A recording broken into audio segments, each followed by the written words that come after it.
from tall furniture, hanging pictures, mirrors. Again, this comes back to having identified where are the safe locations in your dorm room, your home, and knowing that in advance and just simply moving to those spots when the earthquake starts. You don't want to be trying to make that decision on the fly when the shaking is underway.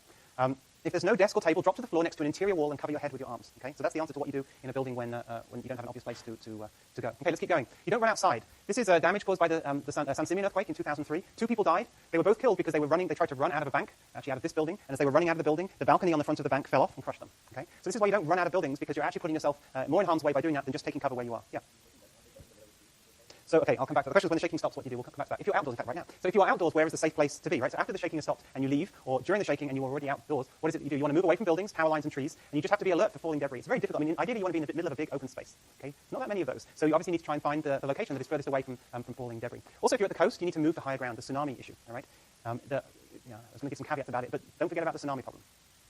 Okay, if you're driving, do not stop on or under overpasses. Okay, there's a real issue of things falling. If you're in a tunnel, going under an overpass or over an overpass, you want to continue going. You don't accelerate, obviously, but you do not want to just stop in these hazardous locations. You want to keep going, and when you're on some normal grade level highway or roadway, that's when you stop. Don't stop under electrical power lines, trees. Slowly pull over to the side of the road, and obviously wait until the shaking stops. Stay in the car. Don't get out of the car. That's how you get run over. Okay. Okay, after the quake, we're almost done. After the quake, you need to immediately start checking for injuries on yourself, on your friends. You want to protect yourself from dust and other kind of hazardous environments that might have been created by, depending where you are, during the chemistry labs, things like that. You need to think about what is it that you're going to do.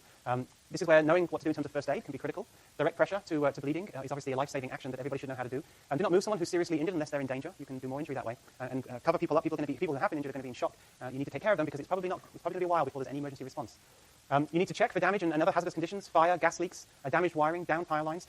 You need to do a survey of where you are, identify the hazards, and make sure that they don't pose a threat to you. If your home is seriously damaged, obviously you have to move out of it. Don't forget about the aftershock problem. There are going to be aftershocks. Hopefully they will only be aftershocks, as in they're smaller than the event you just experienced, but it's always possible that one of them might be larger. And so if a building is structurally damaged, you do not want to stay in that building because that building may then collapse in a following earthquake. Okay? So this idea that buildings are built for life safety so they don't collapse, that's true, but they're only designed to withstand one earthquake. If you keep having accumulated earthquakes on top of one another, it becomes more and more of a hazard.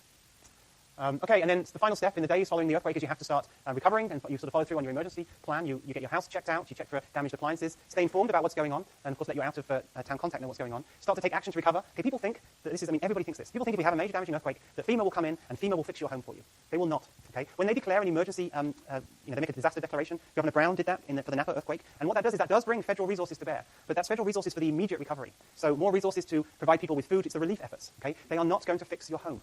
All right? The most common form of assistance when it comes to your home is a loan. It's a loan. It's not they don't just give you money to fix your home. It's a loan with a maximum of $40,000. That does not go very far when it comes to fixing your home. The only grants are for those who do not qualify for the loans, and the average grant is $15,000. The maximum is $26,000. So people often think that the federal government will come in and help you fix your home. They will not. You're going to be responsible for that yourself. Of course, that is where earthquake insurance comes in, and that's a whole other issue that we're not going to cover today.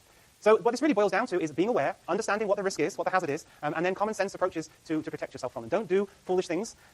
When there's a need for sort of taking some sort of protective measure, you should do that. It's amazing the kinds of things that people will do. People often don't associate this kind of foolishness with not being prepared for earthquakes, but there really is no difference between those two.